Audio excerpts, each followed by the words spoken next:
Today on Pilot's Discretion, our guest is longtime aviation journalist Tom Haines. He talks about traveling by light airplane, using Cubs to stop poachers in Africa, and writing lessons from Richard Collins. Pilot's Discretion starts right now.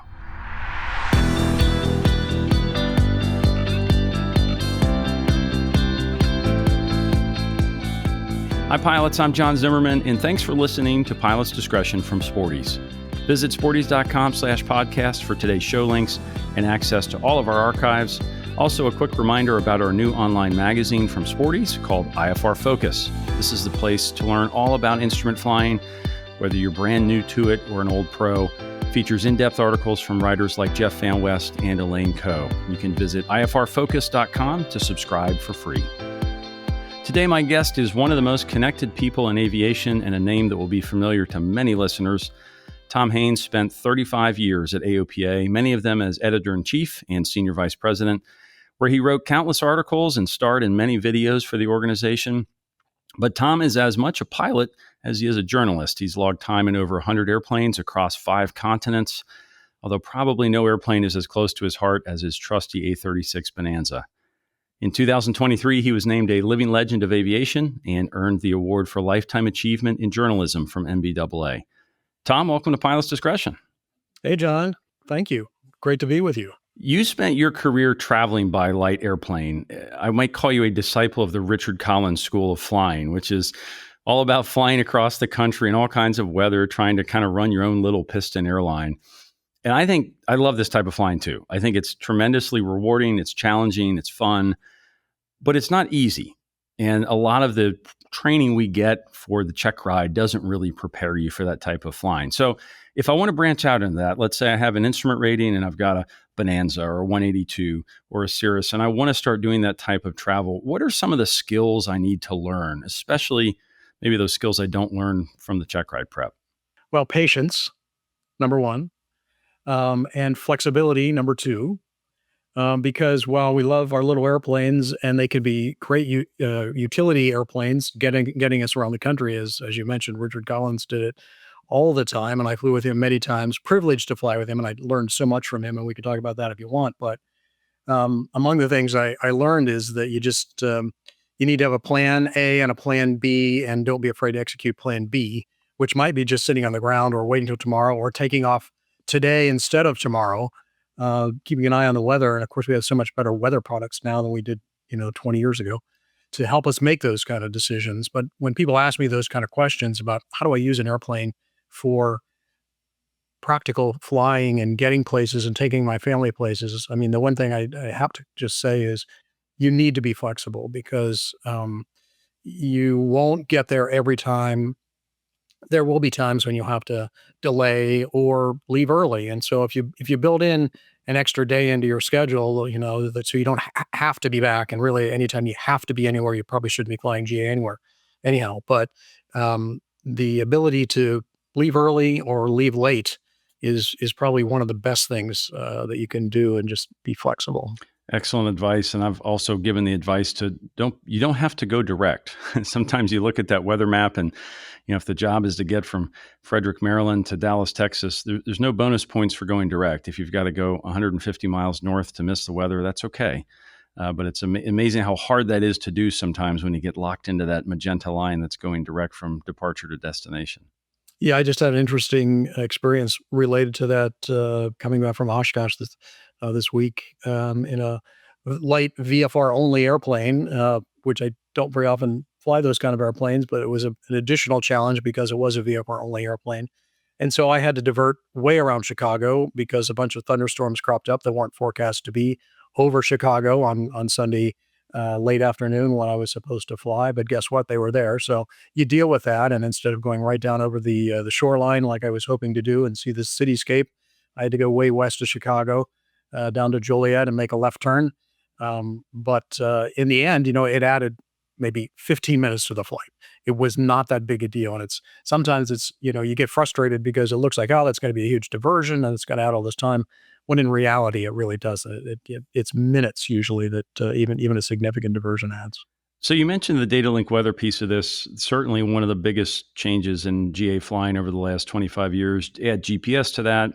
I would add modern autopilots. The latest generation's dramatically better than the older autopilots. I know I grew up flying.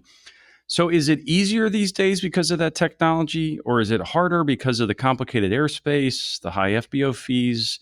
Where does it stand? And when you think back on when you started doing these trips decades ago, is it easier or harder these days?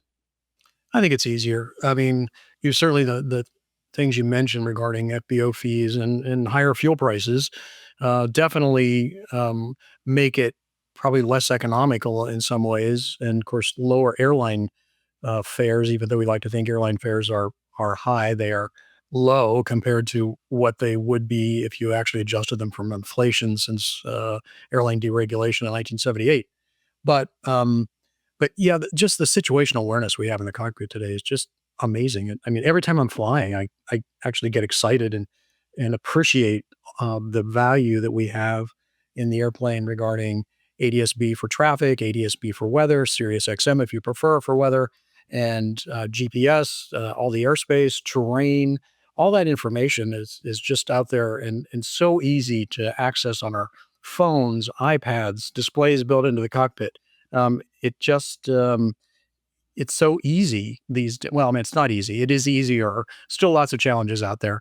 But yeah, I mean, I've had so many flights lately where I've just so appreciated the weather this time of year, being able to know where the weather is. It used to be if we had a storm scope in the airplane, we thought we had, just that was just the berries of knowing where there were a few lightning strikes.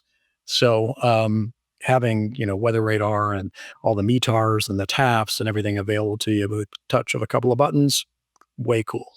So how do you handle the passenger part of this? Because you mentioned flexibility, which is, I would absolutely agree, the key skill at this.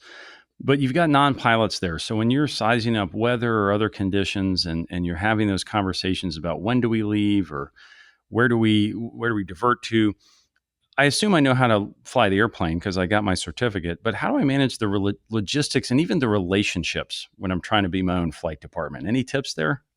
Yeah, sure. Well, I have two daughters, and when they were teenagers and wanting to do things that I didn't want them to do or I didn't think that they should be doing, my line was often, "I'm here to disappoint." And so, it's that way with passengers too. I mean, you have to be willing to disappoint them, and really, and the key is to let them know in advance that this could happen. The weather could get in the way. We may have to take longer than we thought. We may have to leave a day early. We may have to, stay a day longer. And so you just need to prepare them for that and let them know that it's a possibility. It's not like flying on the airlines where 98% chance you're going to get there pretty much on time with the airlines. And, frankly, I mean, we have a great record too. I mean, it's not very often that I have to cancel a flight or divert, but it does happen from time to time, and you definitely need to prepare your passengers for that by just talking to them, let them know the limitations of the airplane, and that at the end of the day, you're just taking care of everybody's safety. Yeah, the time to have that conversation is a couple days before the trip, not at 2,000 feet as you're setting up for the instrument approach. Exactly. Do you think this type of flying is as popular as it once was? You mentioned airfares, which are historically adjusted for inflation, just outrageously cheap compared to what they once were. And I sometimes feel like between those cheaper airline flights on the lower end and even the boom in net jets and fractional ownership on the very high end, there's maybe fewer people doing it. But then at the same time, I see Cirrus, who's built a very successful business around travel by piston airplane. So what do you think the trend is here? Yeah, great question. And again, we could going back to Richard Collins.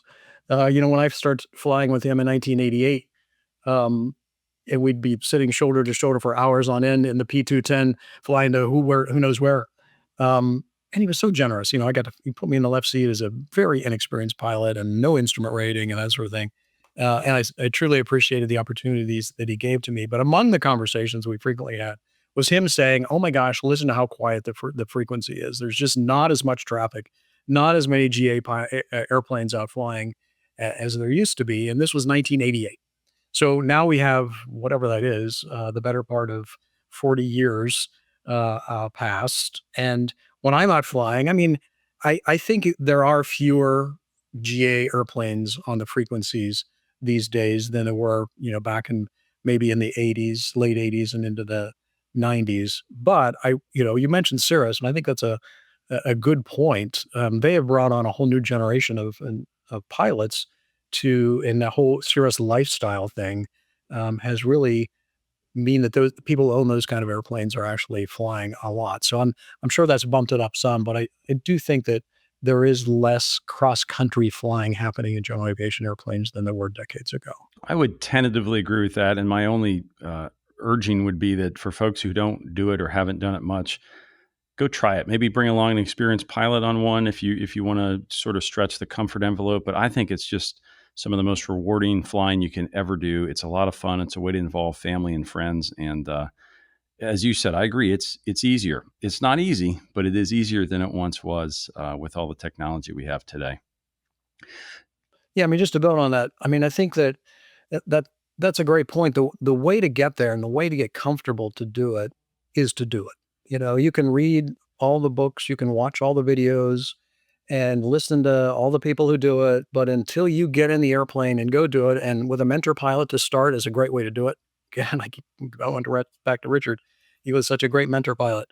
The that's the way to do it, and the only way you're going to get comfortable with it is out there to go fly in the system, deal with the weather, and that will give you confidence and build your knowledge and decision making, and it's at that point it really becomes a lot of fun and challenging and also very rewarding.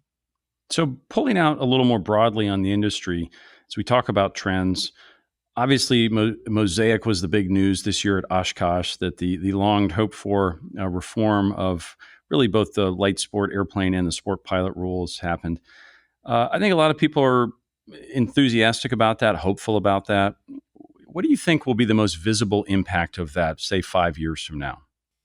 Well, I'd like to think the most visible impact will be access in the US to some of the amazing airplanes that we see flying in Europe. Great performance.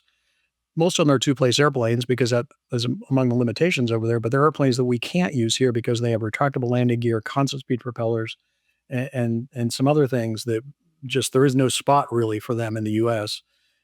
But if we can get those kind of airplanes here, ideally some US manufacturers would step up and start building those kind of airplanes too. I think utility will be amazing because we have great autopilots, we have great cockpits. The thing where we've stagnated is on engine technology and to a certain extent airframes. And so the ability to infuse some of that into new airframes, new designs of airframes, and the ability to the advantage we can get with higher performance and just amazing performance for those new airplanes. I think it will make a big difference, and it may, I'm hopeful, spark a lot more general aviation travel like we're talking about because it'll be practical at these higher speeds in a light airplane that's burning, maybe only 6-7 gallons an hour. I agree with you, and I'm very hopeful in that. A lot of talk about obviously sport pilot, which more people being able to fly or learn to fly for less money. I think that's potentially interesting. Lots of talk about legacy airplanes, 172s, 182s, Cherokees, which can now be flown by a sport pilot. That's exciting as well. But I think the piece you bring up, which is new designs, especially some of those great looking European designs, I really am hopeful that that takes off because if I could travel cross country, maybe it's a two-seat airplane, but retractable gear going 150 knots with all the modern avionics we have in one of those, what I guess you would call maybe a sport plane. That's a pretty appealing way to get around and is a different ownership experience than a brand new Cirrus or even a well-maintained Bonanza. Yeah. And, the number of legacy airplanes that can be now brought into light sport or be flown by sport pilots is also very interesting given the change in the weight from weight to limit now by stall speed. Is very interesting, and I think it will allow some people to continue flying longer than they might have otherwise. The insurance companies, I'm sure, are going to have something to say about that with older pilots, but maybe we can work our way through that. Because at the end of the day, if a pilot flying let's say an early model Bonanza, which apparently appears like it will qualify now to be flown by a sport pilot, and that person who has been flying that airplane for decades can continue to fly it as opposed to maybe being forced to transition into, sort of a light sport aircraft. I think we'll see that the safety record is actually better than forcing somebody necessarily into a lighter airplane that they're not used to flying and they don't have much experience in. That's certainly what the FAA is hoping for, I think, with this rulemaking. So I want to pivot to another passion you and I share, which is writing. We've mentioned Richard Collins already 3 times. I got to work with him as well for a few years. And you do writing better than I do, but I still find it to be an enjoyable experience and an important experience and an increasingly overlooked experience. We live in a world of TikToks and YouTube creators, and those are great things. So give me the defense of writing in today's world. Why should I care about writing? Why should I read good writing? Why should I even try to do it myself when there's probably a YouTube video for it already? Well, it's a great question. I will be perfectly honest. When I'm trying to do something quick, YouTube is a great place to go for finding out information on how to fix my lawnmower, which I just did a couple weeks ago. But when I really want to explore a subject and I really want to dive into it in more detail and really learn something, there's no better place than a well written article or a book. And I just find myself really appreciating more and more of the classic aviation books that most of us have read in varying times. And I guess maybe as I fly more in different places, I can relate more, I think, to some of the places that the authors were speaking about. And I think about Bob Buck's book, North Star Over My Shoulder, was a fascinating read. And now I've been to some of the places that he talks about in the book, for example. And so it's like, and his writing is so good. So the idea to sit down and read that book and just relax with it and learn about different parts of the world. And so often the well-written ones, there's a history lesson there to be learned too, because they're even I've been reading some historical fiction lately, and because it's based on history, I'm learning a lot about history, even though the story is completely manufactured. But a lot of the facts that are in the books have been, have taught me a lot about history, World War I, World War II, and that sort of thing. So at the end of the day, there's just no better way to really understand a subject than to dive into a really well-written magazine article um, or a book. And TikTok, I suppose it has its place for quick learning or headlines, but nothing beats a well-written article. I think that's well said. I often think about it as an information diet, like our food diet. And it's sometimes you got to grab a Snickers bar because that's what works and that'll work for a while. But sometimes you need to have filet mignon and some green vegetables, right? And I think the same is true in information that, a 30-second YouTube short's a great thing. Sometimes that's your candy bar, that's your appetizer. But every once in a while, you do need to eat your vegetables. And that to me still does mean the written word. It requires a focus and there's something different about it. And listeners of this show will know I'm a book nerd and love the classics of aviation books. So I'll just hop on that one just to echo that some of the classics, whether it's North Star Over My Shoulder, phenomenal book. I've suggested Flight of Passage to more new pilots than I can remember. That's a phenomenal book. I've talked about Wind, Sand, and Stars on this show. There's some great ones out there that if you're looking to mix up your information diet, I could not recommend those more. So I've got to ask on writing, when it comes to Dick Collins, he was a man who liked to share his opinion. I know that, certainly. Yes. Did you learn any rules about writing? We can talk about Collins' rules about flying later, but any rules about writing from Dick Collins that you would like to share with our listeners? Yeah, well, Dick was a very prolific writer. I would not qualify, put him in the category of a Bob Buck, somebody who he did not write flowery kinds of things. It was very straightforward, meat and potato kind of writing. But it conveyed a lot of information about flying, that's for sure, about his experiences flying.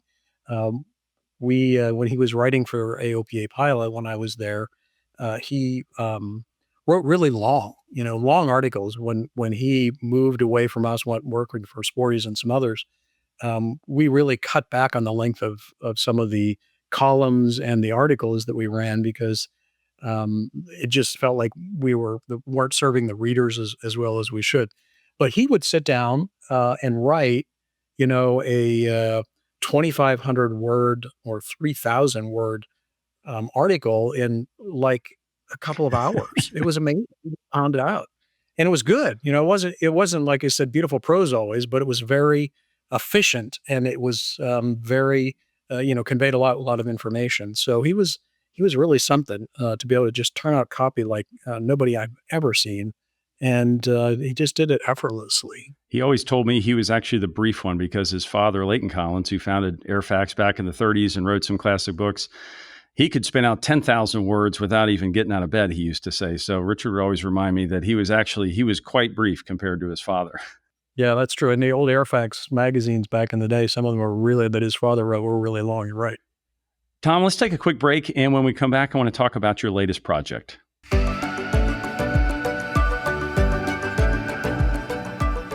Have you ever struggled with a headset that pinches or breaks its seal just because you're wearing glasses or a hat? Or maybe you've tried to make a critical call from the cockpit, only to be met with muffled, unclear audio? It's more than just an annoyance. It's a distraction you don't need in the left seat. It's time for an upgrade. Introducing the Lightspeed Zulu 4, the brand new premium headset from Lightspeed Aviation, available exclusively at Sporties. Experience truly unparalleled comfort and superior noise reduction with Lightspeed's unique frame-fit ear seals. These aren't just comfortable, they adapt perfectly, maintaining a secure noise-blocking seal around your ears even when you're wearing glasses, sunglasses, or a hat. And when you need to communicate, be heard like never before. The Zulu 4 features Lightspeed's best microphone yet, which offers an AI-enhanced mode for Bluetooth, ensuring your phone call to ATC or flight service is a remarkable 2 times clearer.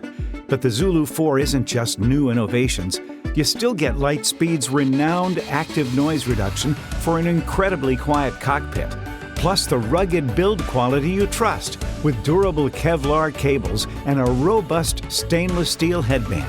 The Lightspeed Zulu 4 offers the perfect blend of innovation and proven performance, all for $200 less than other premium headsets. Get yours today, only at Sporties. Visit sporties.com/Zulu4 to learn more. Now, back to Pilot's Discretion. We are back with Tom Haines, who these days is very involved with the Elephants, Rhinos, and People Air Wing project. This is a unique organization that uses GA airplanes to stop poaching in Africa. Tom, tell us a little more about this mission and what drew you to the organization in the first place.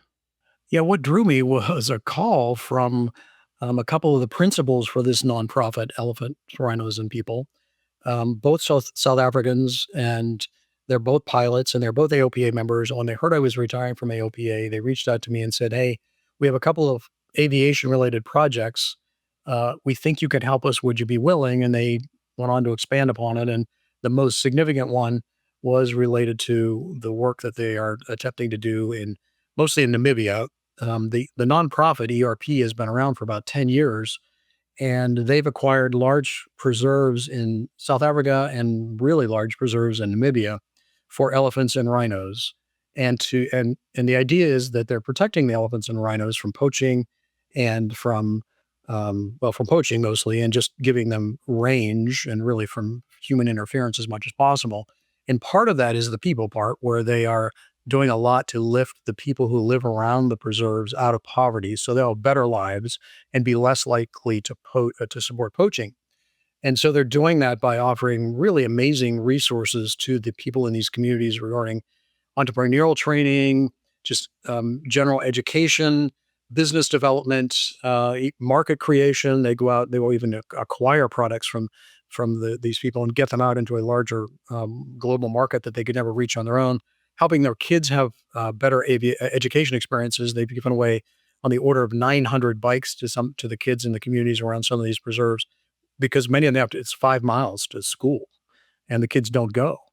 And so with a bike, they go. They've actually measured the attendance levels of kids before they get the bikes and then after they get the bikes. It's amazing if you give them these kind of resources. And they don't just drop in these regular bikes. These are specialized bikes that are very durable and very practical for the kind of community that they're in. They also train a bike mechanic as somebody in the community. So that's basically a job for somebody that's new, but then they also are trained to maintain these bikes and help the kids.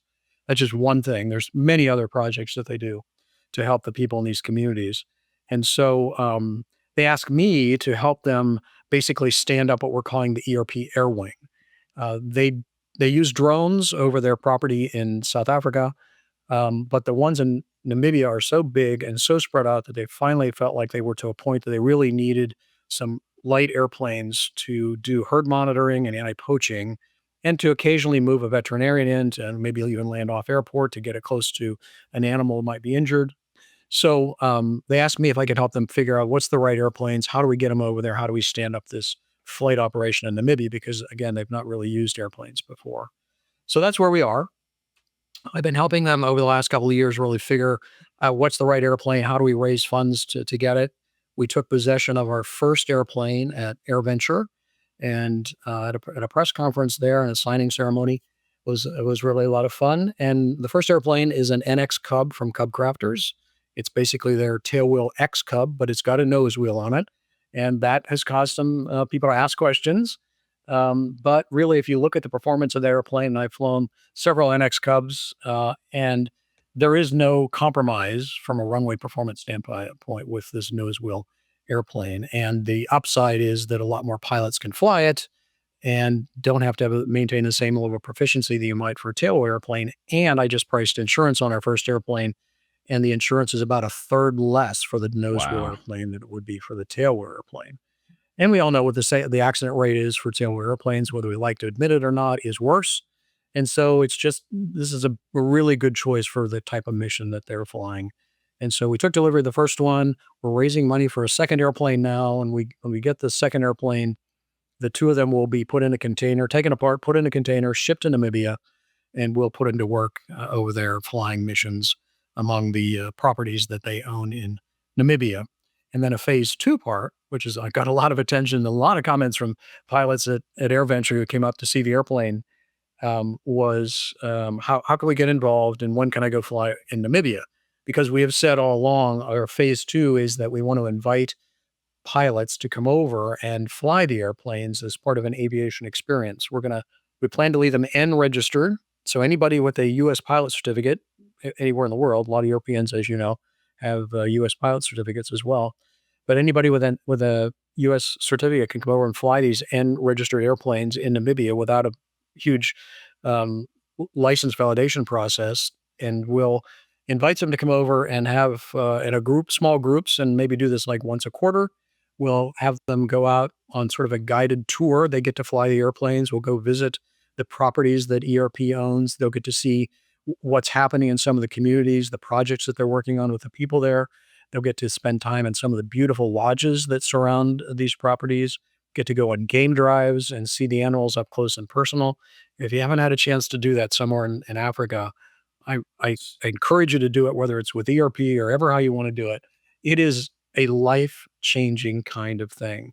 To be that close to the animals, to see them in their natural habitat, is just remarkable. I mean, that's what really allowed me or caused me to say yes to ERP early on, was because I had done a trip in 2012. My wife and I had flown with another couple in 182s all around Southern Africa, visiting lodges, landing on these pretty remote strips. Most of them were not really that challenging, but they were a couple of dirt strips. One of them had an elephant on it as we were approaching, and they had to encourage the elephant to leave. So you get into all kinds of interesting things, but you get to see the animals in a way that you just don't get to experience in any other way. And so it is amazing. And because we had such a great experience, I was quick to say yes to ERP and join them in this effort to protect the elephants and rhinos in Namibia. They are particularly endangered. They have a big black rhino sanctuary in the south, and they're down to a few thousand of those left. And in the north, they're desert adapted elephants, and they're particularly attractive to poachers because desert adapted elephants, in addition to having evolved to the point that they don't need much water, they also have very long tusks. And so that's, of course, what the poachers want, are the tusks from the elephants and the horns of the rhinos. And so they are particularly vulnerable to poaching. And so and there's only a few hundred of those left. So we need to really look out and take care of them. And people don't always understand why this matters and why it is that poachers are interested. But as I said, the tusks on the black market are worth a lot. The rhino horns, this is astounding, on a per ounce basis, the rhino horns are literally more valuable than gold. Wow.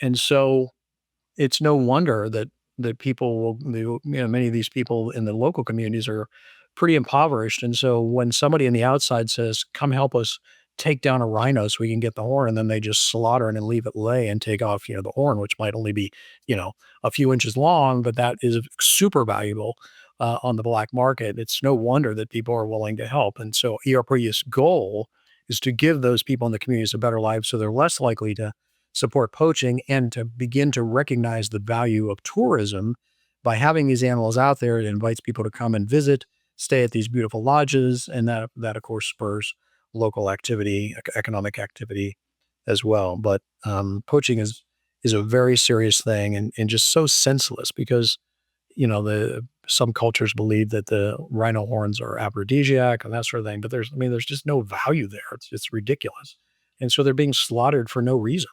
And it's international crime. I mean, this is not just a bunch of local people, because they wouldn't have a way to get that horn out into a black market, right? This is international organized crime that is driving this. And so we have to fight it from both ends, not just protecting the elephants in the field or the rhinos in the field. It's also going after where the money is, which is internationally. And that's where, the FBI and CIA and a bunch of other agencies, security agencies from around the world are actually focused on this and trying to work it from that end, from the consumer end as well. Fascinating world, and a unique and worthwhile cause. So thanks for sharing the information on that. And I think a great reminder, even if I can't fly for ERP, at least not yet, a lot of ways general aviation pilots can get involved and use their skills in their aircraft to contribute, and lots of things to be done in the U.S. And what's your advice for somebody there who's maybe thought about it but is unsure about getting involved? Yeah, do it. I've thought for a long time about the getting involved, trying to do some flying that is related to giving back. And while I was working, and I just couldn't do it, and so I vowed that when I retired, I would do it. And guess what? A couple of years went by that I really wasn't doing much of it, but I got involved last December for the first time, flying a pilots in pause mission. And I just did another one yesterday, but I've done probably 7 or 8 missions, one a month or one every few weeks since last December. And I've moved probably 50 dogs, usually from the south to the north, where they get into rescues that will then take them and get them adopted out. One yesterday that I flew was a big dog, a pit that I picked up down in North Carolina, he had actually been brought up from South Carolina by another pilot. I met him there, picked up the dog, brought him here to Frederick, Maryland, where I am, and another pilot met us there and flew them on up to White Plains, New York, where he'll get into a foster. But it was a dog that appears to have been used as a bait dog. He was and then abandoned. He was extremely thin. Literally on the verge of dying when they got him into a rescue in South Carolina. They kept him there, got him a little bit stable, put a few pounds on him, and then they put him into the system, and we picked him up, and he's still super thin and has some health issues. But I've also transported puppies twice. I've had puppies of 10 to a litter that I've moved that were less than a day old. Move them with their mothers.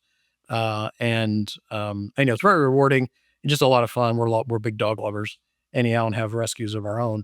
So that's just one way. But Air Care Alliance is an amazing organization. If you're interested in doing some sort of public benefit flying, that's a great resource. It's aircarealliance.org, I believe.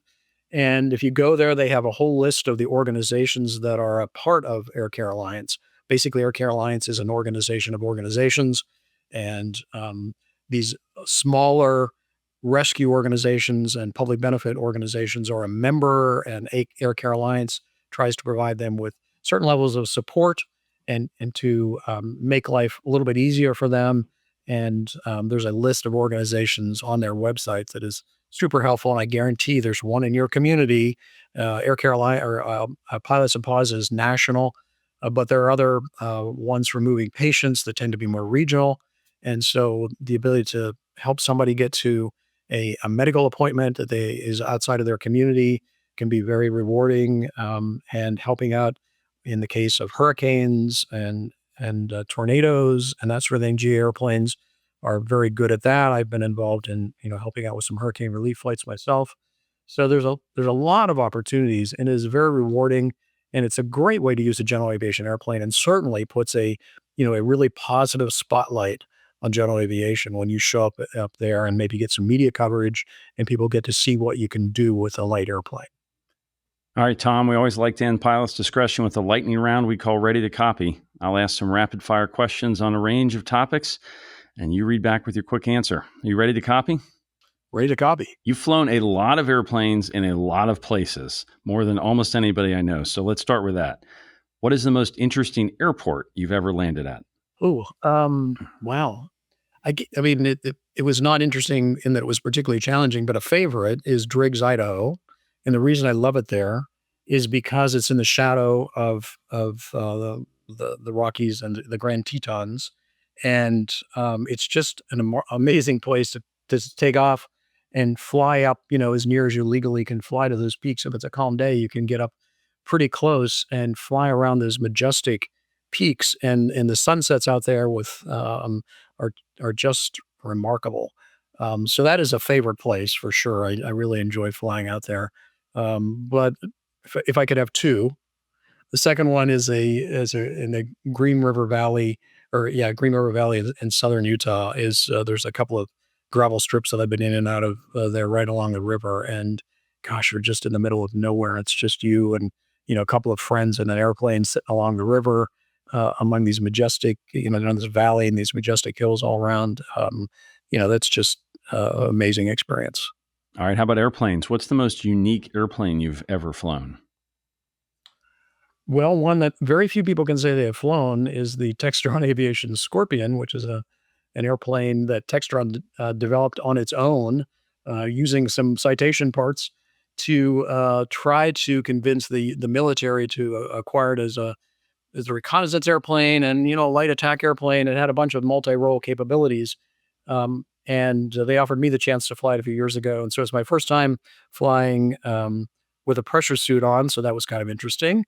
And I had to get training for ejection seat training because it has ejection seat, so that was a different experience. And then to go fly it was a lot of fun. And in the end, so far, nobody's bought the airplane, and I think they pretty much, tucked them in a corner somewhere out in Wichita.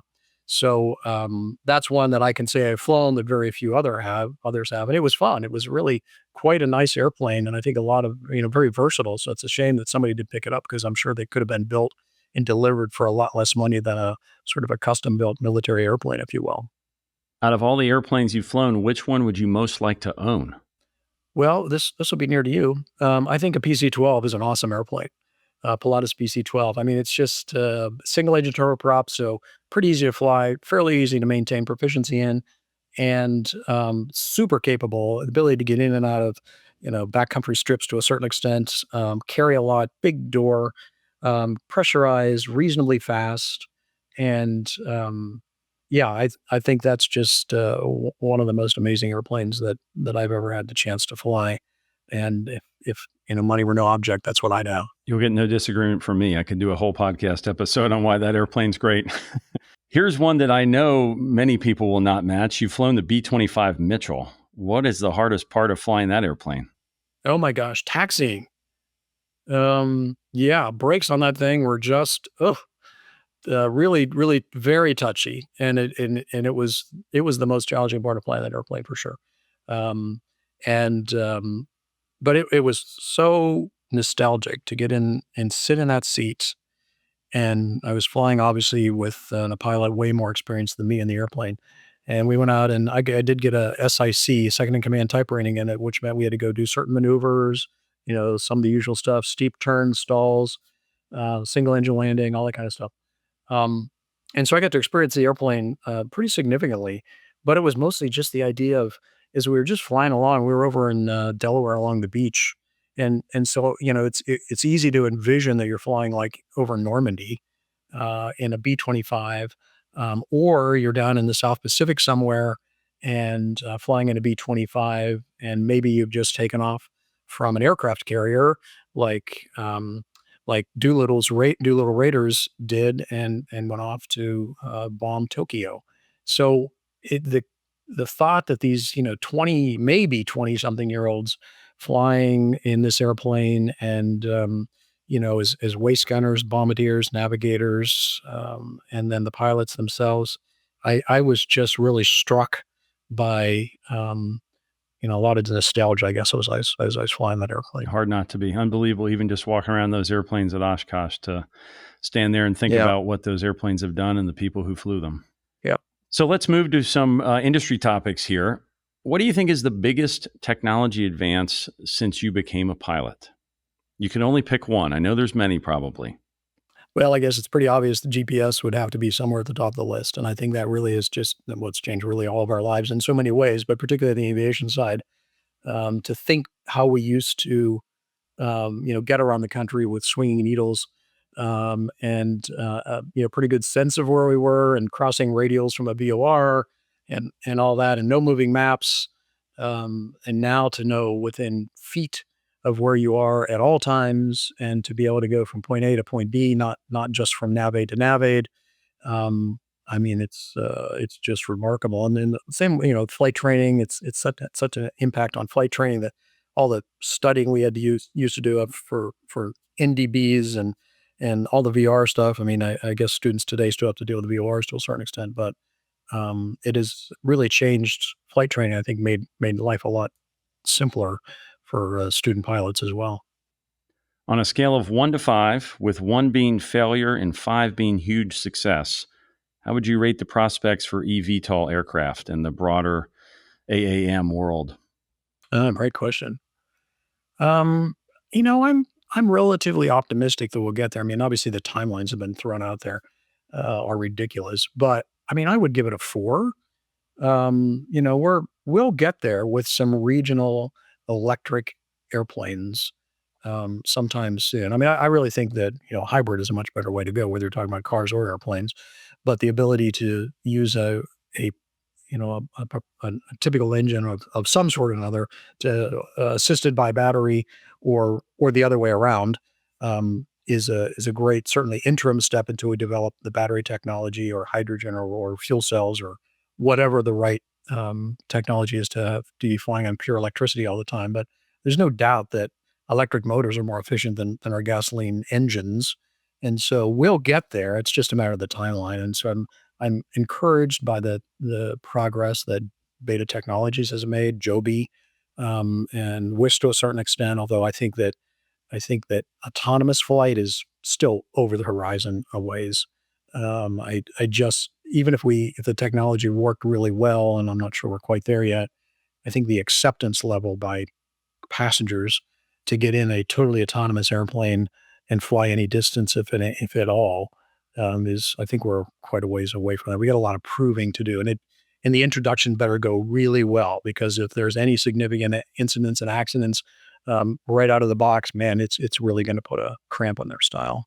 If they work, where do you think they'll work first? Will it be freight, military, Manhattan to New York airport? What's the use case that makes the most sense early on? I think it's going to be urban. It's not darkening the skies kind of aircraft like people were talking a few years ago. But I do think that the regional transport and urban transport is going to be probably first out of the box. And then, if we develop longer range aircraft, I mean, certainly that makes a lot of sense for freight. And again, there's a place where maybe autonomous flight might be more practical as flying freight, flying human beings. I think that's quite a ways off. What year will we finally solve the 100 low lead problem? Wow. If you'd asked me this 20 years ago, I would have said, oh, we'll have this done by 1990. Or that because more like 30 years ago. But yeah, boy, that one just doesn't seem to want to die. I think it's the right thing to do. We got to get past, we can argue all day long about how much lead we're spewing into the atmosphere, and that it's not much, but we're the last one standing who's spewing any lead into the atmosphere. So we got to deal with it. And so, getting to an unleaded solution is the right thing, because otherwise it's just going to be a black eye on us and a public relations nightmare forever. But, yeah, I mean, I thought we were pretty much there when GAMI got all the STCs, but now it's looking like there may be some issues there, and from both what the fuel can do to the airplane, but also from an industry acceptance standpoint. It feels like the industry really wants a fuel that's been through an FAA approved program like PAFI, although we know the history of that. It's more than 10 years, then nobody has made it through there successfully. And I know that Lidl has got a fuel in testing right now and seems to be making supposedly some progress. But that's a long answer to say, not sure. The industry's put a stake in the ground that we'll do it by 2030. I'm pretty sure it won't be much sooner than that. But I think my biggest fear is that would be that we'll compromise in some way. That means that a lot of us with high compression engines on our airplanes are going to have to make changes from a performance standpoint or some kind of limitations on our engine output because we don't quite get to that 100 low lead point, which I think will be a real shame and I think could be, really challenging for particularly the legacy airplanes. A new aircraft owner calls you up and says, I just bought my first airplane. What one piece of advice would you give me?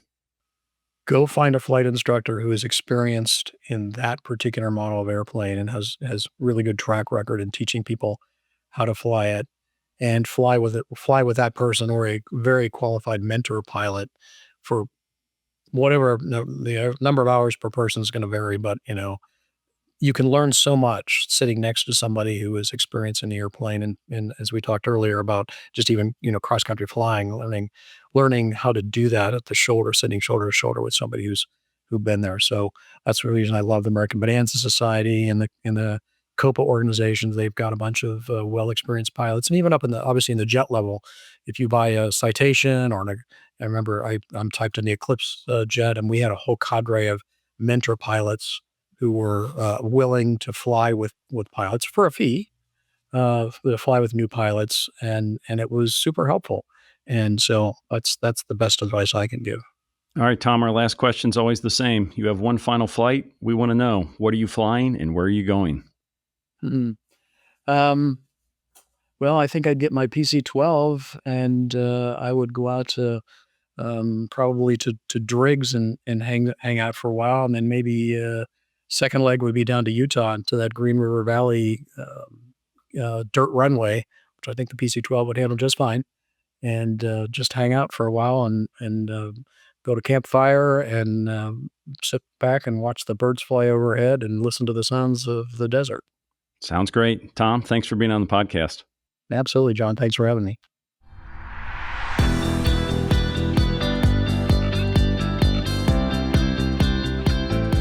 Thanks for listening to Pilot's Discretion, brought to you by Sporties, training and equipping pilots worldwide for over 60 years.